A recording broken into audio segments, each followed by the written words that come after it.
and it is Friday, and that means it's time for Lunch and Learn with me, Dr. Polly Heil-Mealey at Abundant Health and Wellness. Now, today we're going to be talking about autism. We're going to be following a case study and how a mom helped her son overcome and be able to live as a prosperous, independent human being, which is what we all want for our children. And so there are a lot of speculations out there about autism. I have my own opinions. And just looking at statistics, when we look at statistics in the 1950s, children with autism, the rate was about 4 or 5 per 10,000 children. Okay, so that was hardly ever, 3 to 4 per 10,000 children. Now, you can Google it, and you have to kind of do it a hard way. You can't just say, give me the statistics for autism, because it'll only give you the last 20 years. But you can Google autism statistics in the 1950s, autism statistics in the 1960s. Each decade, you can look at that. In 2000, the rate had dropped from 3 to 4 in 10,000 to 1 in 150 children. Okay, so much more prevalent in 2000. I think the birth year, I was looking at statistics a while ago, the birth year was 1992. So in 1992, the statistics were 1 in every 150 children. This year, I think it's this year, 2020. Okay, not this year, 2020. It's 1 in 39. So going from 1950, 3 or 4 per 10,000 children, to today, 1 in 39, that is a huge increase in autism. And so we want to look at what may be the causes of this. As I say, I have my own opinions, but today we're going to talk about how to deal with autism through diet. Now, I'm going to give you 2 research papers that you can look at, and one of them is talking about how diet has helped, and there's like 123 different research papers that they looked at. And then there is another document that says, no, diet doesn't have anything to do with it. Well, I'm just going to tell you that that document is wrong. I'm going to give it to you so you can read it. You can make up your own decisions. But I'm just telling you, diet affects everything. So when your gut is not right, your brain is not going to be right. So whatever has caused these children's guts not to be competent, then we look at what we can do to make them competent. And these moms and these groups have found that there are several different types of diets that you can follow that will help mitigate these symptoms. So I'm really excited to be able to share this with you, because most of the time the doctors will just tell you this is just the way it is. There is no cure. Just, deal with it. And that's not very hopeful. And that's not very helpful if you're a parent. Now, I will tell you, I have parents all the time that come in. Their children are picky eaters, and the parents feel bad for one reason or another. And so they tend to just let the children eat what they want to eat, which is not ever a good idea. So if you're one of those parents that just let your children eat chicken nuggets and mac and cheese every meal, which they sit right across from me. I mean, I hear it all the time. That is not a good idea, and we do not recommend that. As I tell my parents here, the children do not have a vehicle. They do not have their own income, so they are limited in their food supply with what you give them. And as a parent, I do think that we have to make the hard choices. And, this is what is available. This is what we provide for you. And no, you don't get chicken nuggets and mac and cheese. Now, we had food fights when I was young with my children, and we tried not to make it a fight, but we only gave our children what was healthy. We did not give them a lot of junk food. Of course, that was a different era in time, and there were not as many fast food places. There was not as much convenience food. There was not as much packaged food. And so, part of it was we had what we had, which was we make everything from scratch. And I'm going to cook a dinner, and you're going to eat it, or you're going to go hungry. That was just my philosophy. So you may like that, you may not like that. But my children grew up with a very rounded palate, and they were and are healthy today, so that's a good thing. Now, I know that in some autism children, they are very, very picky eaters. But I will tell you, if you persevere, you will change their taste buds and that they will become less picky. So this particular family that we're following today, the son was diagnosed with autism when he was 4 years old. The doctor said it was a genetic condition and she needed to be prepared that he would need to live in a group home as he became an adult because he would never, ever be independent. And the mom had the mindset that I probably would have, which is like, that's not happening to my child. And so she began to do some research and she began to do some different things to see what she could do holistically, which of course is the hard way because holistic is not necessarily the norm. You have to go out of norms to do things that are holistic. So she had already found out and noticed that when he ate certain foods, he was very irritable and cranky, and he would have sensory meltdowns, and he would regress and have virtually no eye contact and no communication. And so she decided to cut those food groups out of his diet to see what would happen. Not an easy thing. I'm not saying this is easy, okay? So if you're someone who's suffering with all of the pressure of dealing with a child with autism, because it's not necessarily an easy road for sure, dealing with food sensitivities and food tolerances is not necessarily going to be easy for you, but it's good for you to see what causes the meltdowns, what causes the regression, no eye contact, no verbalization, and that kind of thing. So she used her intuition and critical reasoning skills, and she changed the diet, all right? This is a quote. We had a dear friend who was an occupational therapist specializing in autism, and she mentioned red dye and MSG, which is a flavor enhancer. I don't know if you guys know what MSG is, but it is a neurotoxin. That means it is poison to the brain. Nobody should have it. It is a condiment that we can buy at the grocery store. It is not restricted at all, but it is very much poison neurotoxin to the brain. So she said that she just started taking one thing and then another thing and then another thing, and she absolutely changed the diet. She learned that Matthew, was the name of the little boy, had a disrupted gut microbiome, the community of bacteria, viruses, and fungi that work synergistically to create metabolites that modulate the neurotransmitters. Now, you may or may not know that your gut, if your gut is not right, your neurotransmitters are not going to be right. So if you have gut testing, and there are all kinds of places that do gut testing, they can tell you what is out of balance and what you need to do to put it back into balance. So she found out that the gut-brain connection can explain mood, behavior, and the overall functional changes that come through diet.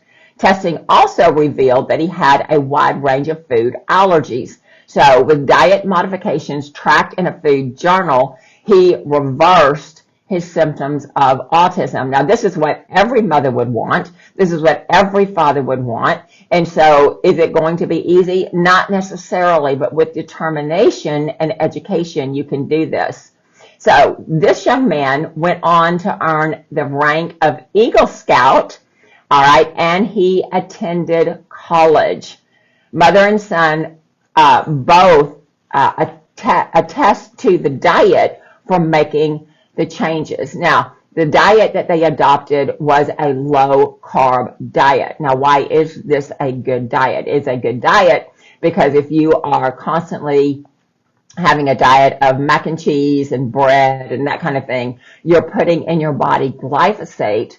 Glyphosate is a chemical that comes from Roundup. Roundup is a herbicide, pesticide. We all know what that is. It is sprayed here in the United States on our grain products. It is sprayed twice before it is harvested, which means that all of the grain that we get is contaminated with Roundup. Now, your medical doctors are not going to be so happy to tell you that this is the reason. However, if you will look at alternative sources for education, you will find that there's a direct link between the consumption of grains and the degradation of the microvilli in your small intestine, which absorbs all of your nutrition. So let me just give you a little bit of what that looks like. Pretend like this is the inside of my small intestine, right? I've got all these little microvilli, and all of these surfaces absorb nutrition, right?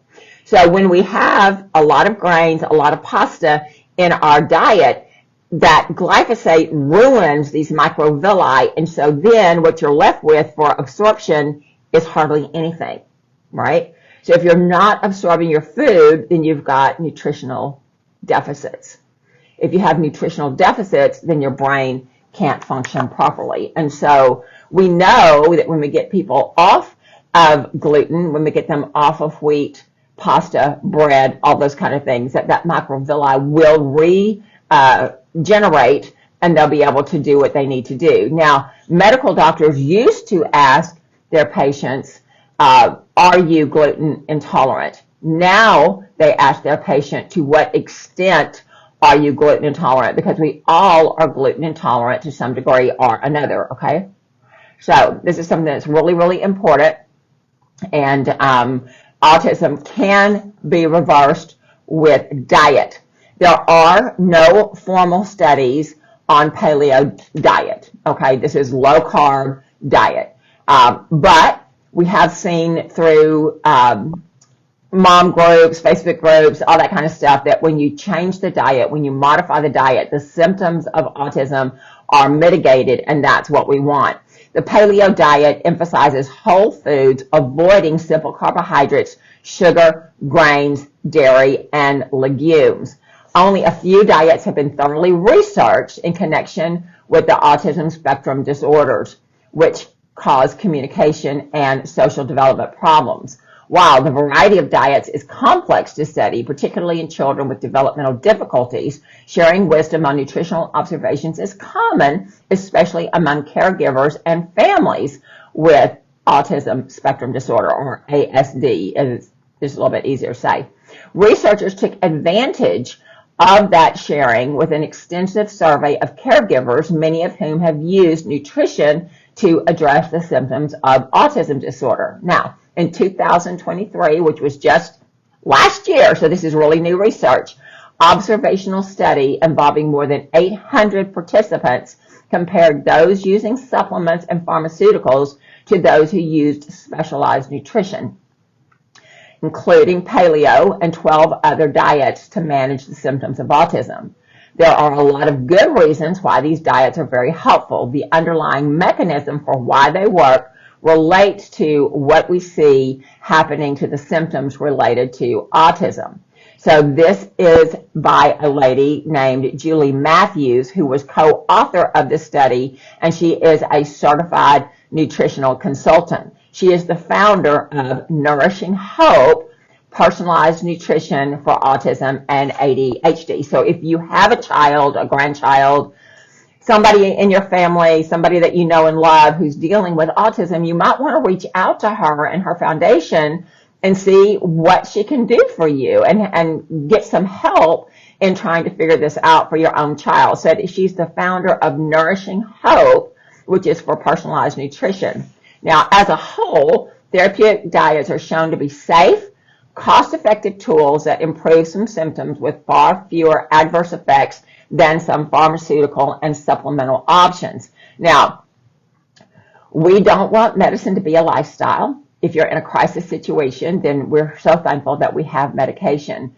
We do a lot of supplements because we know that the nutritional value of food is not what it used to be. In fact, the nutritional value of food has decreased approximately 73% across the board today from 1985. So do your math, and the nutritional content of food has been very, very much degraded.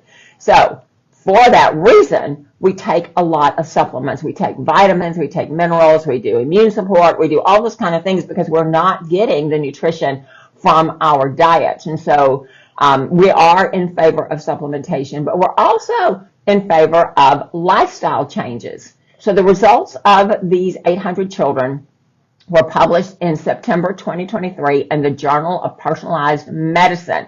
Okay, it had a lot more details, And there is even an iPhone app called ANRC, and that stands for Autism Nutritional Research Center. So you want to look at that, all right? It's free. You can get it on your iPhone app. So if you don't have an iPhone, Google Play Store has something similar. So usually, you can get that. But it's called the ANRC Treatment Radar. This study itself includes a summary of the research and supports for each diet and what symptoms are alleviated by that diet. So you may have a child with XYZ symptoms. So you would look at that app, find those symptoms, look at that diet that mitigates that. So everybody's different, every child's different, but this is a really good resource, and it is free, and they do all the heavy lifting for you. So on a benefit scale of 0 to 3, diet averaged 2.36 for symptom management compared to 1.59 for nutraceuticals and 1.39 for pharmaceuticals, which consisted of seizure and psychiatric medicines. So as you can see, diet is the most effective tool in dealing with autism, with supplements coming in second and medication coming in last. You do your own kind of calculations on what that means to you and your family. We're not here to tell you what to do. We're just here to give you information. She says that the diet helped and there was very little downside, and I feel like that is a double positive. The diets selected were those that the participants in the national survey were already following. Any diet that had at least 20 respondents was included in the statistical analysis.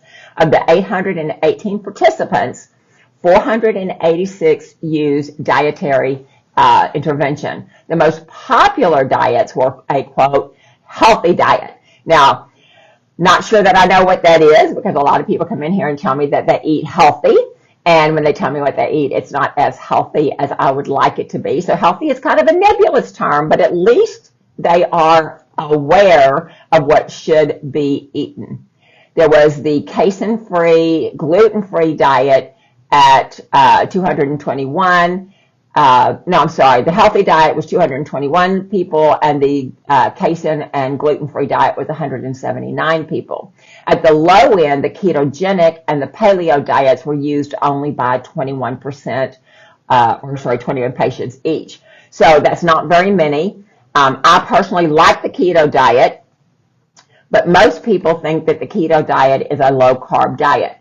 Keto is low-carb, but keto is a specific type of diet that has 70% fat, 25% protein, and then the next 3 to 4% would be carbohydrates. So it is very low, but it's very high in fat. Most people, when they say they're doing ketogenic, they're very high in protein and not so high in fat. So use your terms correctly, all right? Low carb is across the board for most of the diets, but keto is really, really high in fat. So the top-rated diets were defined as healthy, rich in vegetables, fruit, protein, low in junk and sugars. The Fingold diet, which is a whole food diet with no artificial colors, flavors, or preservatives, as well as being low in naturally occurring psilocybes, I might not say it right, are toxins produced by plants. Food avoidance diet based on allergy testing, which is an individual approach where the child is tested and then you remove those foods from the menu. Most of the sensitivity is eggs, milk, and wheat. Now, I love eggs.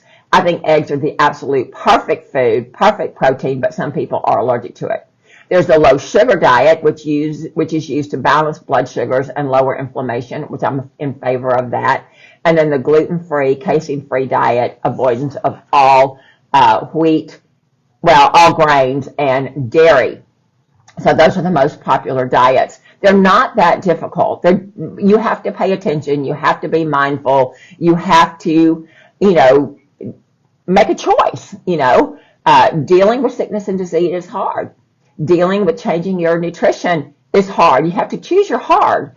And certainly for me as a mom, I would do whatever it took to keep my children healthy, to get my children healthy.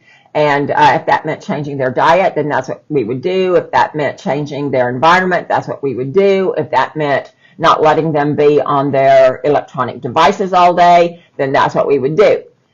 And speaking of electronic devices, they do disrupt your neurotransmitters. So if you have an autistic child, it would be good to really limit their time on devices. So that's probably not a popular statement, but it is a true statement nonetheless. I know when I was doing my master's degree in education, I did my thesis on attention deficit disorder.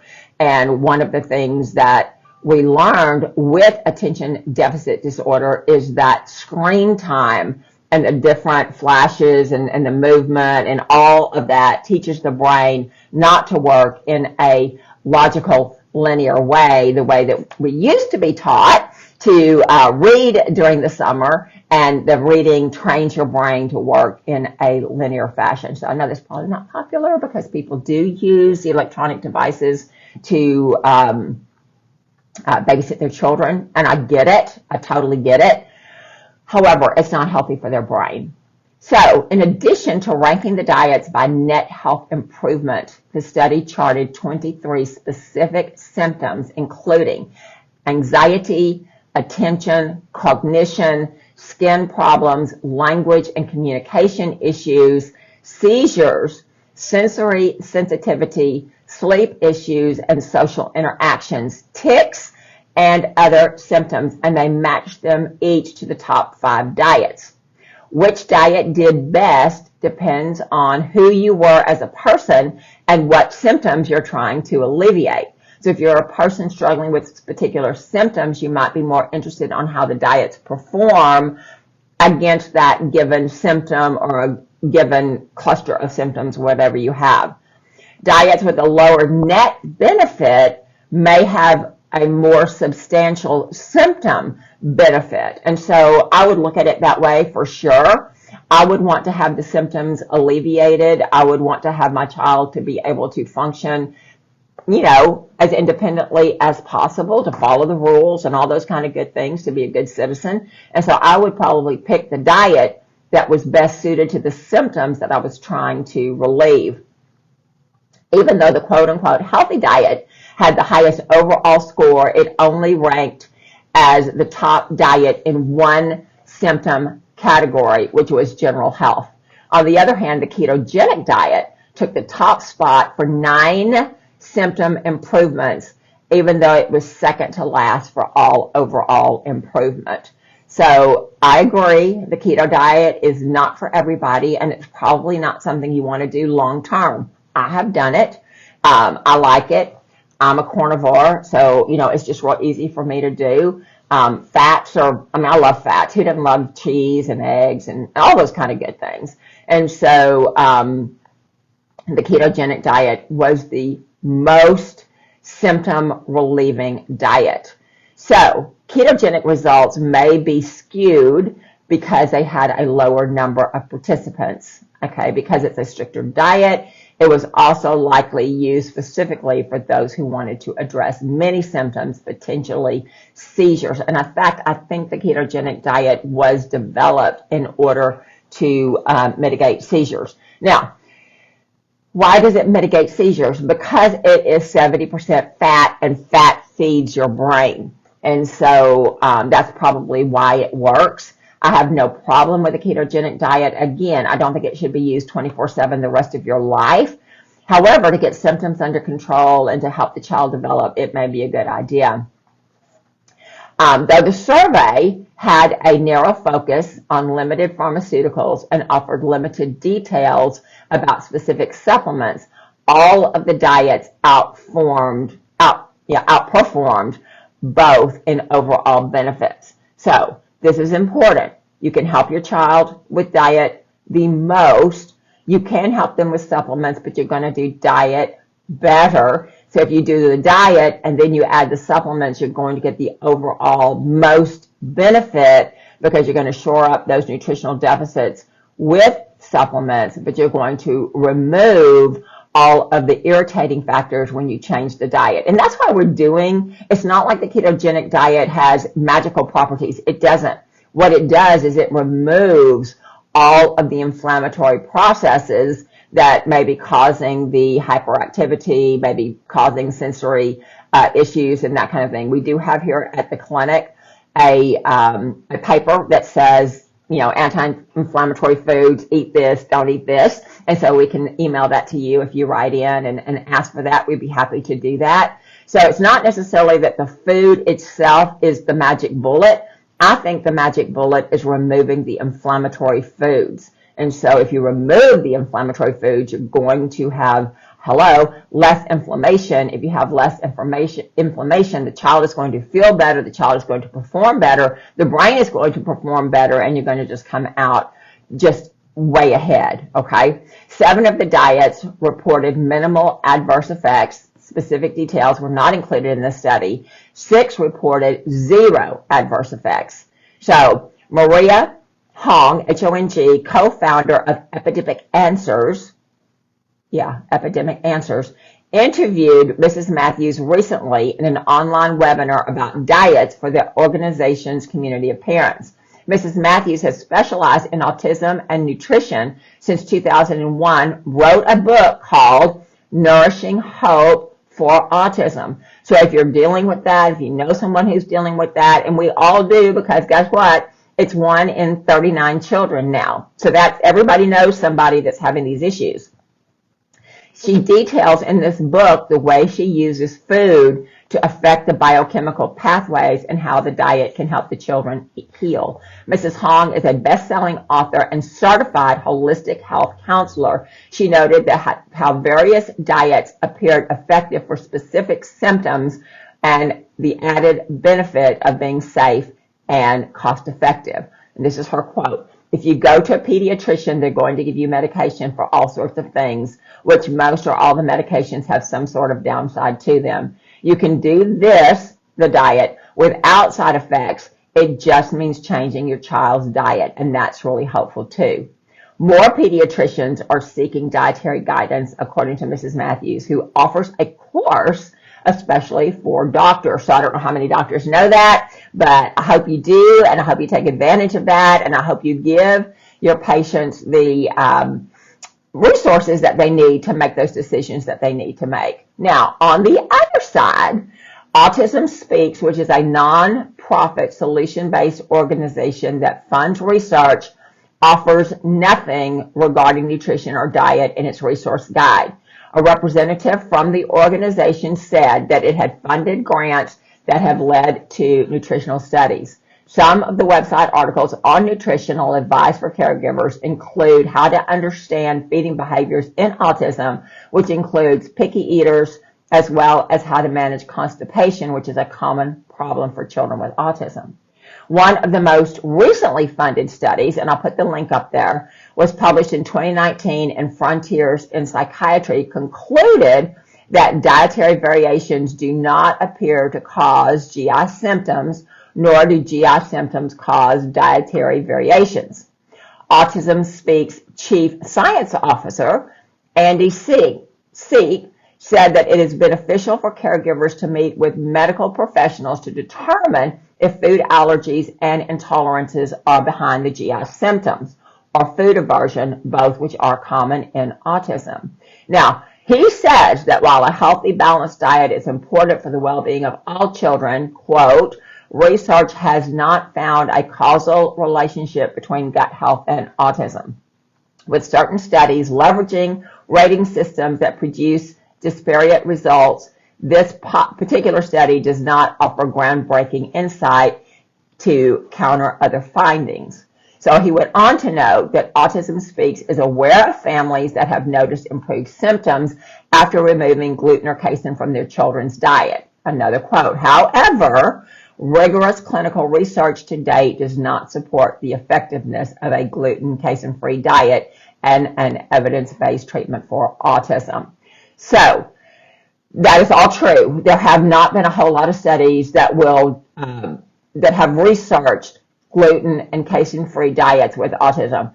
However, we know that there are a lot of people, well, we know that no human being can metabolize and digest the casein in cow's milk. We know that there's just nobody that can do that. And then we also know that anybody who eats wheat products, grains, that kind of thing with glyphosate, nobody can tolerate that. It's just to the extent to which you can tolerate it. So for me, if I had an autistic child or if I had an autistic grandchild and I'm listening to the professionals here that give me no hope, or I'm listening to the moms who actually have reversed it in their children through dietary modification, I tell you who's going to get my vote. I don't really care about the science in this. I care about the results. And these moms, 881 in this study, they all had benefit when they changed and modified their diets.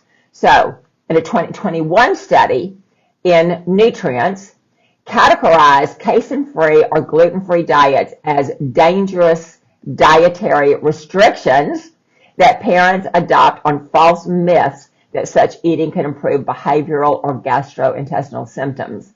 It acknowledged the preference for children with autism have for high carbohydrates and processed food, but said that there is a lack of sufficiently robust evidence to support specific dietary intervention with children with ADS. Now, I will just tell you here in the clinic, every single person that has come in with GI issues, every single one that has gone on a casein-free, gluten-free diet has experienced almost 100% cessation of all symptoms. Most of them have been 100%. We've got a couple that have been very, very stubborn, and so I don't know if that's just because they're not quite as compliant as I would like them to be, but there's plenty of clinical evidence that show that a gluten-free, dairy-free diet does help GI studies. So Mrs. Matthews' study on diets addresses common concerns, which mainly involve calcium deficiency in children on a casein-free, gluten-free diet. Now, I will tell you, if you have a lot of green vegetables, there's plenty of calcium in those green vegetables. Look at your nutritionist and do some Google research on there, and you will find that green vegetables are full of calcium. All right. So the young man that we talked about earlier at the beginning of this report, whose mother had been told when he was 4 years old that he would be incapacitated and needing to be in a group home by the time he was an adult. He says that occasionally he struggles with symptoms related to autism, and he is grateful that his mom adjusted his diet. Now remember, he now is an Eagle Scout, and I think he's completed college. He believes that his mom changing his diet has led to his independence. He takes ownership of his diet because even a small amount of processed food, high sugar, or carbohydrates make his brain feel fuzzy, and he describes this as not functioning to its fullest capacity. He says, quote, "I don't know where I would be without my mom or how I would have ended up. I definitely feel like I have a good grasp on my diet now. It is better, and I notice some of the restrictions or some of the reactions will come if I eat something that's not on the plan." In high school, he took his own lunch. He's been able to travel internationally and eat some foods he normally wouldn't eat without experiencing symptoms. Well, yes, now we all know this, that if you go to Europe, you go to other countries who have no glyphosate in their environment, their grains are not contaminated, and you're not going to have GI issues when you eat those grains. And we know that from anecdotal evidence. We know that from people that have traveled and they can't eat pasta here because it gives them diarrhea and all that kind of stuff, but yet they can go to a different country in Europe, have all the pasta and all the bread that they want, and they have absolutely no symptoms. So there is that. We know that. So take responsibility for your diet. Teach your child what is good to eat, what is not good to eat. Reach out to those resources that we listed, and there's free help for you. And so we're happy to bring that to you. Autism is not a hopeless diagnosis. It is something that is more and more and more prevalent. I believe it is because of the contamination of our food. That is one of the reasons. And so if we change that, if we take out the big contaminants in our food, then we can help our child heal and live a very prosperous life. So I hope this has been exciting for you. I hope it's been educational for you, giving you hope. We love you. Thank you for joining us. Thank you for liking, commenting, sharing, all the things. All right. It is the weekend, and I am getting ready to shut it down for the weekend. It's Happy Father's Day. So happy Father's Day to all you fathers out there. I hope you are just so, so, so blessed. Thank you for what you do for your family. And we want you to be blessed. We want you to be honored. And I will talk to you next week. Take care.